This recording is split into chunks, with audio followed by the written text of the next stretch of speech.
ग्रंथ का औचित्य क्या है? भक्तमाल हमारे जीवन में जरूरी क्यों है? देखो, भले ही भयंकर कलिकाल हो, वर्ण धर्म आश्रम धर्म शिथिल हो रहा हो, शौचाचार भी प्रायः विलुप्त जैसा हो रहा हो, लेकिन इस भयंकर युग में भी जीव के कल्याण की पूरी और पक्की गारंटी है। कोई संदेह जीव के कल्याण में नहीं।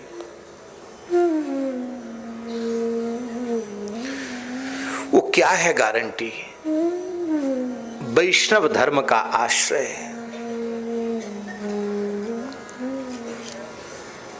इस कराल कलिकाल में भगवत शरणापन्न होकर निष्ठा पूर्वक वैष्णव धर्म का पालन करना, प्रतिज्ञा पूर्वक ऊर्ध्वपुंड्र धारण करना, प्रतिज्ञा पूर्वक गले में तुलसी धारण करना, प्रतिज्ञा पूर्वक हरिनाम का जप करना, प्रतिज्ञा पूर्वक एकादशी करना, ये सब जो वैष्णव धर्म के नियम हैं, इनका कोई श्रद्धा पूर्वक पालन करे तो शरीर उसका अंतिम शरीर होगा, वह जन्म उसका अंतिम जन्म होगा। लेकिन अब जो बात हम कहना चाहते हैं उसको और ध्यान से सुने। कई बार भाग्यशाली जीव वैष्णव धर्म में दीक्षित भी हो जाता है, भगवान का शरणागत भक्त भी हो जाता है, अमुक संप्रदाय में दीक्षा भी ले लेता है, लेकिन इसके बाद भी कई बार उसके जीवन में पतन देखा जाता है। बहुत ध्यान से सुने। कई बार वो अधोगति को प्राप्त होते हुए भी देखे जाते हैं। तब आप लोग कहेंगे कि शास्त्रों में जो वैष्णव चिन्हों की धर्म की महिमा है वो झूठी है, कि ये जो घटना दिख रही है ये सही है। क्या सही है, क्या गलत है? बहुत ऊंची बात है। तो उसमें कहना यही पड़ता है कि इतना सब करने के बाद भी यदि उसके जीवन में पतन हो रहा है, चूक हो रही है, अपराध बन रहे हैं, उसका कारण क्या है? उसका कारण है भगवत भागवत अपराध। क्या कारण है? भगवत अपराध और भागवत अपराध। ये दो अपराध ही जीव का कल्याण नहीं होने देते। इन दो अपराधों से बच जाए तो कल्याण सुनिश्चित है, सुनिश्चित है, सुनिश्चित है, संदेह नहीं है, नहीं है, नहीं है, पक्का समझ लो।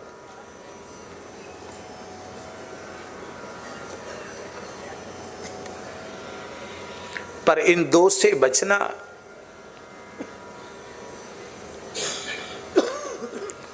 बड़ी कठिनाई है और बड़ी सरलता है। इन दोनों प्रकार के दोषों से साधक अपनी रक्षा कर सकता है ईमानदारी से भक्तमाल ग्रंथ का आश्रय ले ले। भक्तमाल का आश्रय लेने वाला व्यक्ति, भक्तमाल की शरणागति ग्रहण करने वाला व्यक्ति, उसके जीवन में न भगवत अपराध बनेगा न भागवत अपराध बनेगा। भैया जी, भागवत अपराध, गुरु अपराध, संत अपराध ये अलग अलग नहीं, एक ही है। और भागवत अपराध ये जो है ना, ये ऐसे हैं कि एक बनेगा तो दूसरा बनेगा ही। भगवत अपराध कैसे बनता है? भगवत स्वरूपों में भेद करने से भगवत अपराध बनता है। रामकृष्ण नारायण में जो भेद बुद्धि की कल्पना करते हैं, भगवान के किसी अवतार को बड़ा छोटा कम ज्यादा बताते हैं, उनको भक्त अपराध लगता है, भगवत अपराध लगता है। और भगवत अपराध लगते ही भक्तापराध लगना शुरू हो जाता है। जैसे आप राम जी के भगत हैं, आप श्री राम रूप में आपका विशेष अनुराग है, पर जैसा अनुराग श्री राम रूप में है वैसा अनुराग कृष्ण स्वरूप में नहीं है। तो आपने राम जी का तो आदर कर दिया और श्री कृष्ण भगवान के स्वरूप का तिरस्कार कर दिया। बोलने में, व्यवहार में, सोचने में कुछ न कर दिया। अब हम कथा कह रहे हैं, मान लो श्री कृष्ण के स्वरूप में हमारा वैसा प्रेम न हो जैसा राम जी के स्वरूप में हो, और हमारे मुंह से कोई अटपट बात निकल गई, तो ये जो श्रोता बैठे हैं यही श्रोता नहीं है। भगवान के नित्य मुक्त पार्षद भी कथा में आकर बैठे हैं, उद्धव जी भी कथा में बैठे हैं। भगवान श्री कृष्ण की उपेक्षा हमारे द्वारा होगी, उद्धव जी को कितनी पीड़ा होगी। उद्धव जैसे परम भागवत को पीड़ा पहुंचाने वाला, उसका कल्याण हो सकता है क्या?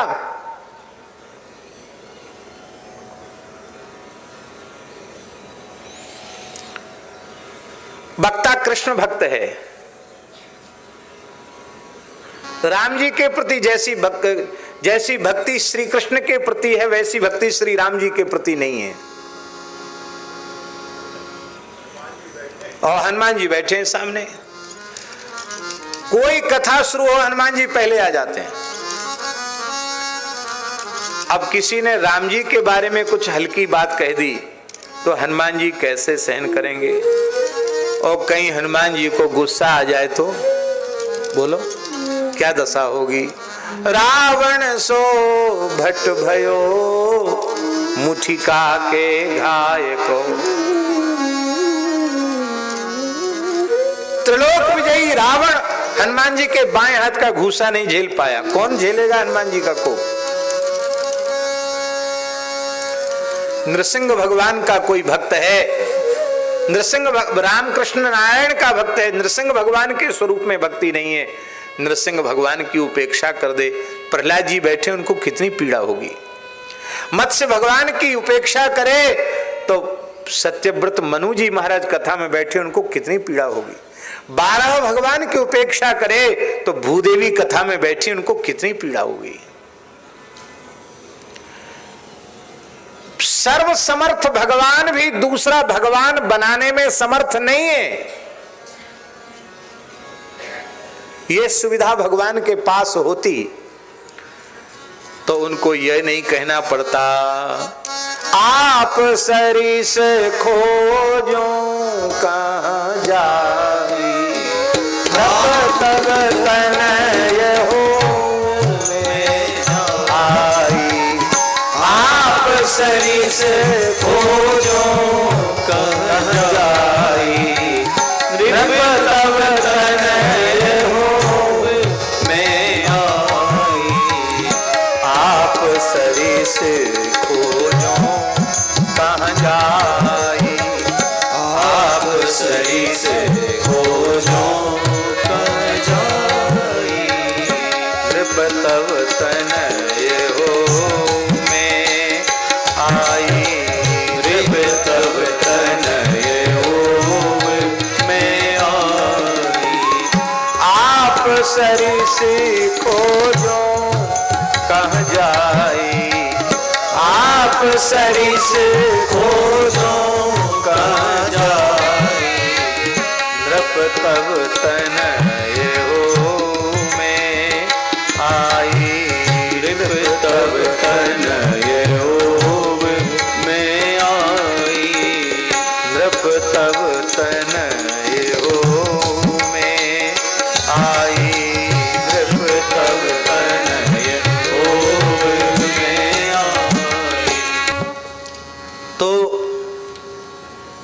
भगवत अपराध और भागवत अपराध, भगवान का अपराध बनेगा तो उनके भक्तों का जरूर, भक्तों का बनेगा तो भगवान का अवश्य बनेगा।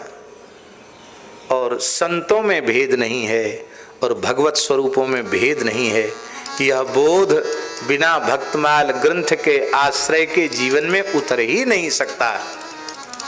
आज सभी प्रेमी संत एक साथ बैठकर भगवत चर्चा कर सुन रहे हैं, ये महिमा भक्तमाल ग्रंथ की है। नाभाजी ने ये न किया होता तो आज ये सुख हम लोग कैसे लेते। भक्तमाल कार नाभाजी की दृष्टि क्या है, जहां सभी संप्रदाय के भक्तों का तो उन्होंने स्मरण किया ही, चतुर्थ संप्रदाय के कुछ ऐसे भक्तों का स्मरण किया जिनका कोई संप्रदाय सुनिश्चित अब तक नहीं हो पाया, उनका भी स्मरण किया। अंतर्निष्ठ भक्तों का स्मरण नाभाजी ने किया। कई बार शंकराचार्य भगवान और उनकी परंपरा के पवित्र अनुयायी संतों की हमारे द्वारा उपेक्षा हो जाती है। मायावादी मायावादी कहकर उनकी बड़ी उपेक्षा हो जाती है। लेकिन भक्तमाल ग्रंथ में उन महापुरुषों का भी खूब स्मरण किया गया। आदि शंकराचार्य भगवान के संबंध में श्री नाभाजी कहते हैं, कलयुग धर्म पालक प्रगट आचार्य शंकर सुवट। कलयुग धर्म पालक प्रगट आचार्य शंकर सुवट। उत्सृंखल अज्ञान जीते अनेश्वरवादी। 42 नंबर छपा है। अज्ञान जीते अनेश्वरवादी। बौद्ध कुतर्क जैन और पाखंड आदि। बौद्ध कुतर्क जैन और पाखंड आदि। विमुखन को दियो दंड ऐची सन मार्ग आने।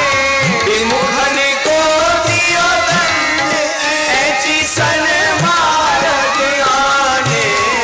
सदाचार की सीव विश्व कीर्ति बखाने।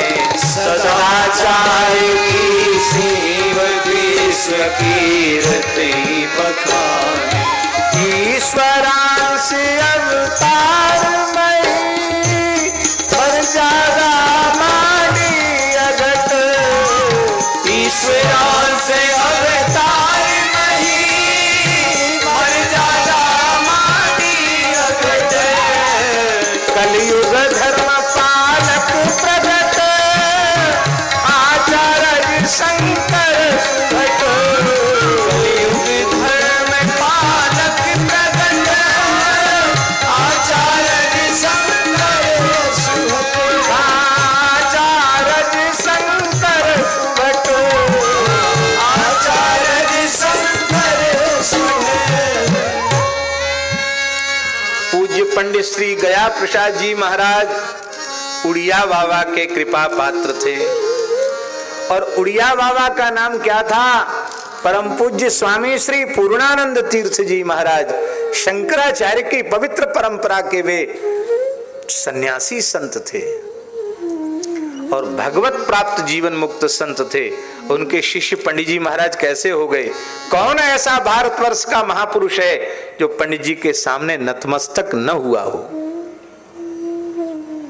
आप कैसे कह सकते हैं कि अमुक व्यक्ति अमुक संप्रदाय में है तो भगवान का भक्त नहीं हो सकता?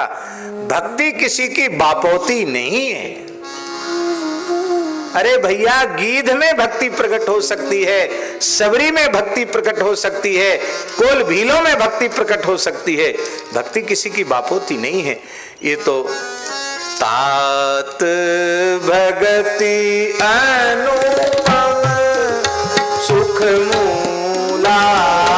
तात भगति अनुपम सुख मूला। मिलई जो संत होई अनुकूला। मिलई जो संत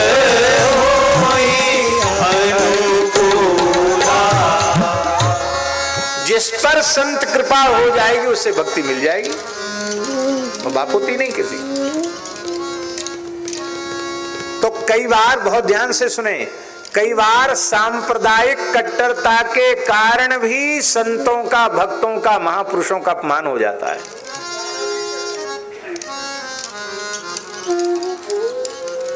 इस अपराध से भक्तमाल ग्रंथ हमको बचाता है, क्योंकि भक्तमाल ग्रंथ भगवत स्वरूपों के प्रति हमें क्या दृष्टि प्रदान करता है?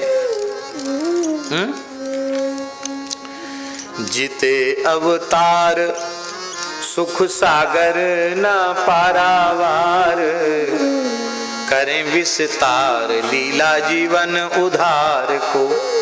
जाहि रूप माझ मन लागे जाको पागे तहीं। जागे ही ये भाव वही पावे कौन पार को। सब ही है नित्य ध्यान करत प्रकाशे चित्त, जैसे रंग पावे वित्त जो पे जाने सार को। केसन कुटिलताई ऐसे मीन सुखदाई, अगर सुरीति भाई बसौर हार को। श्री भक्तमाल के टीकाकार प्रियादास जी कह रहे हैं, जितने अवतार हैं सभी सुख के समुद्र हैं, सभी की महिमा का कोई पारावार नहीं है, सभी लीला का विस्तार केवल जीव जगत के उद्धार के लिए ही करते हैं। इसलिए जिसका मन जिस रूप में जहां लग जाए वहीं लगा दो, वहीं सब कुछ उसे मिल जाएगा, वहीं भाव की जागृति हो जाएगी। भगवान के सभी स्वरूप नित्य हैं, ध्यान करने वालों के चित्त को प्रकाशित करते हैं। और जैसे रंग पावे वित्त जो पे जाने सार को, जैसे किसी कंगाल को धन मिल जाए, ऐसी आनंदानुभूति भगवान के स्वरूप की अनुभूति में होती है। इसलिए भगवान के सभी स्वरूप सत्य हैं, भगवान के सभी स्वरूप नित्य हैं, ये दृष्टि भक्तमाल ग्रंथ प्रदान करता है। भगवत अपराध और भागवत अपराध से हमको बचाता है। जहां ऊर्ध्वपुंड्रादि दिख रहे हैं वो प्रकट भक्त है, जहां ऊर्ध्वपुंड्रादि नहीं दिख रहे हैं, भक्ति का कोई संस्कार नहीं दिख रहा है, वो भी अंतर्निष्ठ भक्त है। भैया हम ही केवल एक अभक्त हैं, बाकी सब भगवान के भक्त हैं। ऐसी पवित्र दृष्टि भक्तमाल ग्रंथ में प्रदान करता है। और क्या प्रदान करता है? अच्छा एक बात बताओ, माताएं छोटे बच्चे को खूब बढ़िया से नहलाती हैं शैम्पू साबुन वगैरह से, और बढ़िया सुगंधित तेल लगा देती हैं, झंगुली पहना देती हैं, पोशाक और काजल लगा देती हैं। उस सब श्रृंगार करने के बाद एक काला टीका लगा देती हैं। उनको पूछो कि इतनी देर से तुम मेहनत कर रही थी, ये काला काजल का टीका क्यों लगा दिया? वो माता क्या कहेगी? वो कहेगी कि ये बालक इतना सुंदर लग रहा है कि किसी की नजर न लग जाए। दृष्टि दोष से बचाने के लिए, नजर लगने से बचाने के लिए इस बच्चे के मस्तक पर काला टीका लगाया है। ऐसे ही किसी भगवान के भक्त के जीवन में, संत के जीवन में कहीं कोई एक दोष भी हमें दिखाई पड़ रहा हो तो भक्तमाल ग्रंथ ऐसी दृष्टि देता है विश्वनाथ जी महाराज कि वो दोष भी दोष के रूप में नहीं दिखाई पड़ता, वो डिठोने के रूप में दिखाई पड़ता है। ये ठाकुर जी ने मेरे इस भक्त को नजर न लग जाए इसलिए ठाकुर जी ने डिठोना लगाया है, ये स्वभाव का डिठोना लगा दिया है। होते हैं ऐसे संत। हमारे पूज्य महाराज जी के निकट रहते थे भगवत प्राप्त संत श्री हरे राम बाबा। बड़ौदा की धरती पर आए हैं तो उनका स्मरण करना जरूरी है। इसी बड़ौदा क्षेत्र में उनका जन्म हुआ था। उस समय जब गायकवाड़ बड़ौदा महाराज थे, बड़ौदा महाराज के बड़े तहसीलदार थे, वो 36 लाख के जमींदार थे वो उस जमाने में। उनके पिता पंडित बंशीधर शर्मा और 16 लाख राजस्व जमा करते थे वर्ष में बड़ौदा महाराज के खजाने में। उनके पुत्र थे हरे राम बाबा, बड़े सिद्ध संत थे, भगवत प्राप्त संत थे। कभी कोई प्रसंग आएगा तो उनकी चर्चा हम करेंगे क्योंकि इसी धरती के वे संत थे। जब से घर छोड़ा 22 वर्ष की आयु में उन्होंने घर छोड़ा। कितने वर्ष की आयु में? 18 वर्ष की आयु में उनका विवाह हुआ और 22 वर्ष की आयु में एक पुत्र का जन्म हुआ। जब पुत्र 4 महीने का था उसी समय उन्होंने गृहस्थ आश्रम त्याग दिया। सूरत में उनकी ससुराल थी, सूरत से विवाह हुआ था उनका। और जब से घर छोड़ा तो लौट करके गुजरात में ही नहीं आए। परम वैराग्यवान थे। पूरे जीवन में एक झोपड़ी भी नहीं डाली, एक इंच भूमि नहीं खरीदी। वो कहते थे इतनी समृद्धि देख के आया हूं कि अब मन नहीं है कुछ करने का। वो ऐसे थे। और स्वभाव कैसा था बताएं? बुढ़ापे में हमको कहते पंडित बच्चा ले मेरी दक्षिणा तू रख ले। तो उन जमानों में कम दक्षिणा मिलती थी, 5 रुपए दक्षिणा रख लिया, पास में रख लिया। संध्या को बाबा कहते, पंडित इधर आ, मैंने तुझे 10 रुपए दिए थे ना, ला मेरे 10 रुपए। मैंने कि बाबा भंडारा हुआ तो उसमें दक्षिणा तो आपके नाम की 5 ही रुपए मिली थी। पापी झूठ बोलता है, नरकों में जाएगा झूठ बोलेगा तो। मैं महाराज जी को कहता, महाराज जी मैं क्या करूं? तो महाराज जी कहते कि ले 10 रुपया जमा कर दो। बाबा को दे देते, बाबा लेके महाराज जी को दे देते। उनको थोड़ी रखना है, अब क्या कहोगे आप, उनकी लीला थी ऐसी। जबकि पैसे के प्रति कोई लगाव उनका था ही नहीं। बाबा आज हमारा जन्म दिवस है, कुछ आशीर्वाद दे दो। जा बच्चा जल्दी मरेगा। अब आपकी हिम्मत होगी द्वारा जन्म दिवस का आशीर्वाद मांगने की? अवश्य मरेगा, अवश्य मरेगा, जल्दी मरेगा। विलक्षण महात्मा थे। तो स्वभाव ऐसा था और आध्यात्मिक अवस्था बहुत ऊंची थी। इससे लगता है कि ये बाहर का नाटक केवल अपने को छिपाने के लिए था। आप क्या समझ सकते हैं? संत क्रोध कर रहे हैं, क्रोध नहीं है, वे अपने स्वरूप को छिपाने के लिए नाटक कर रहे हैं। ये ठाकुर जी ने स्वभाव का डिठौना लगाया, किसी की नजर न लग जाए। हाँ हाँ भैया, संत हैं अनंत गुण, अंत कौन पावे जाको। संत हैं अनंत, अंत कौन पावे जाको। जाने रतिबंत कोरी है पहचान के। जाने रतिबंत कोरी है पहचान के। गुण नदी छिपरे, भक्तमाल वंदना जहां है उसके अंतिम में है, आखिरी आरंभ में। गुण नदी छिपरे, देखत ही नैन भरे। नदी छिपरे, देखत ही नैन भरे। धरे पग और प्रेम भरी आन के। धरे पग और प्रेम भरी आन के।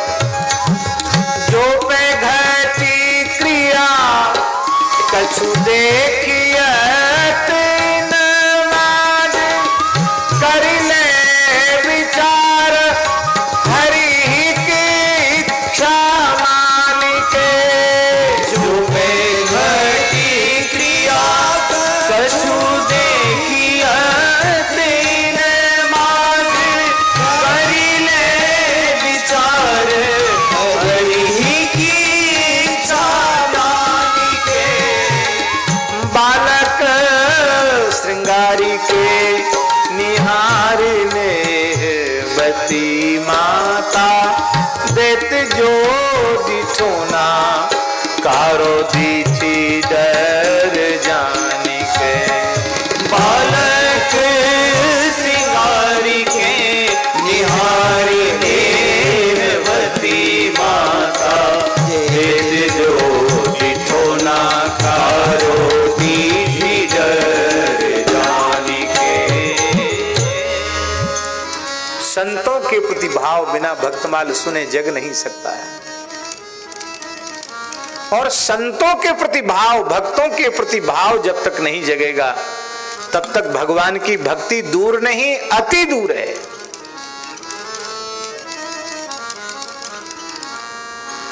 बड़े भक्तिमान निस दिन गुणगान करें। हरे जग पाप जाप ही परिपूर है। जानी सुख माने हरि संत सन मान सचे। बचे उ जगत रीति प्रीति जानी मूर है। तऊ दुराराध्य को कैसे के आराधी सके। समझो न जात मन कंप भयो चूर है, शोभित तिलक भाल माल उर राजे ए पे, बिना भक्त माल भक्ति रूप अति दूर है। यदि भक्तमाल का आश्रय आपने नहीं लिया तो भक्ति का स्वरूप दूर नहीं अति दूर है। जीवन भर किए गए नाम जप का, गीता भागवत रामायण के सत्संग का, गौ ब्राह्मण संत सदगुरु इनकी सेवा का यदि कोई चरम फल है तो वो है भक्तमाल की कथा सुनने का सौभाग्य मिल जाना। ये इतना दिव्य ग्रंथ है। जो हरि प्राप्ति की आस है तो हरि जन गुण गाए, न तरु सुकृत भुजे बीज ज्यों जन्म जन्म पछिताए। इसी जन्म में भगवत प्राप्ति की आशा है तो भक्तमाल ग्रंथ का आश्रय लो, क्योंकि भक्तों की प्रतीक्षा में भगवान। आप भक्तमाल का आश्रय लीजिए तो भगवान आकर आपको हृदय से लगा लेंगे। भक्त दाम संग्रह करे कथन श्रवण अनुमोद, सो प्रभु प्यारो पुत्र ज्यों बैठे श्री हरि की गोद। भगवान की गोद का अधिकारी हो जाता है।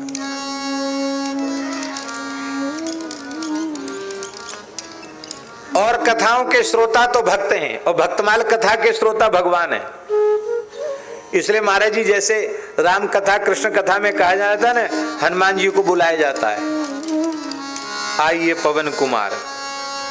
और यहां हरिजू आय विराजिए, हे ठाकुर जी बैठो। हरिजू आय विराजिए, कथा रसिक हरिदास, तुम श्रोता भक्त माल के, तब पद रज हमदास। तुम पाछे जो और हो, श्रोता हैं रस खान, तिनके सकल मनोरथ पुरबहु श्री भगवान। भक्तमाल का व्याख्यान करने वाला व्यक्ति भगवद रूप ही है। एक घटना सुनाए। एक गौड़ीय संप्रदाय के संत थे, उनका नाम था श्री दीनबंधु दास जी। आपने भी देखा होगा, पंडित जी महाराज के उत्सव में आते थे, पंडित जी से भक्तमाल लगाया था उन्होंने, अब उनका शरीर नहीं है। पुराने भक्तमाली थे दीनबंधु दास जी, और वो पंडित श्री जगन्नाथ प्रसाद भक्तमाली जी की सेवा में बहुत दिन रहे। बहुत ध्यान से सुने कथा। तो पंडित श्री जगन्नाथ प्रसाद भक्तमाली जी महाराज की फोगला आश्रम में कथा चल रही थी, बहुत पुरानी बात है। और दीनबंधु दास जी जो गौड़ी संत थे उनकी सेवा में थे। वो जैसे यहाँ सामने संत बैठे हैं ऐसे वो सामने बैठ के कथा सुन रहे थे। तो अब वो पंडित जी महाराज की सारी सेवा वो अकेले करते थे, रसोई बनाने से लेके उनके शरीर की सेवा, कपड़े धोने की सेवा, सब सेवा करते। बहुत श्रद्धावान संत थे। तो कई बार अधिक श्रम करने वालों को ऐसे भी आ जाता है नींद, तो थोड़ी सी उनको झोंका कथा में आया और बीच बीच में पंडित जी बोलते थे, बोल वृंदावन बिहारी लाल की जय, ये बोलते थे पंडित जी बीच बीच में। तो पंडित जी ने बोलो वृंदावन बिहारी। सोई उनकी नेत्र खुले तो उन्होंने क्या देखा कि व्यासपीठ पे एक बालकृष्ण प्रभु बैठे हैं, ठाकुर जी श्री कृष्ण बैठे हैं, बालकृष्ण प्रभु। तो उनके मन में, बहुत ध्यान से सुनो, उनके मन में क्या आया पंडित जी के मन में, पंडित जी दीनबंधु दास जी के मन में क्या आया, उनके मन में आया कि अरे पंडित जी महाराज कहाँ चले गए, व्यासपीठ पर बैठ के कथा कह रहे थे, ये कोई रास बिहारी स्वरूप आकर के विराज के कथा कह रहे हैं। उनको यही समझ में आया कि कोई रास बिहारी बालक का तैयार किया कृष्ण के स्वरूप में, और वही मोर मुकुट लगा के यहाँ बैठ के कथा कह रहे हैं। मन में सोचने लगे, बताओ पंडित जी महाराज कहाँ चले गए, ये बालक आके रास बिहारी ठाकुर जी यहाँ बैठ के कथा कहने। ऐसा मन में सोच ही रहे थे। तब तक क्या विचित्र स्थिति हुई, ध्यान से सुने। यहाँ से पंडित जी का देह प्रकट होना शुरू हुआ, यहाँ तक पंडित जी और मुखारविंद बालकृष्ण का। फिर धीरे धीरे वो मुखारविंद भी पंडित जी का हो गया, फिर बालकृष्ण का वो कई बार उनको दर्शन हुए वहाँ। फिर पंडित जी के स्वरूप में, फिर श्री कृष्ण स्वरूप में, फिर पंडित जी के स्वरूप में, फिर श्री कृष्ण स्वरूप में, 3-4 बार दर्शन हुआ। तब वे विह्वल हो गए। मानो ठाकुर जी ने यह बता दिया कि भक्तमाल का स्वरूप जिसके भीतर उतर गया वो तो मेरा ही स्वरूप बन गया। जो भगवान कहते संत भगवंत में अंतर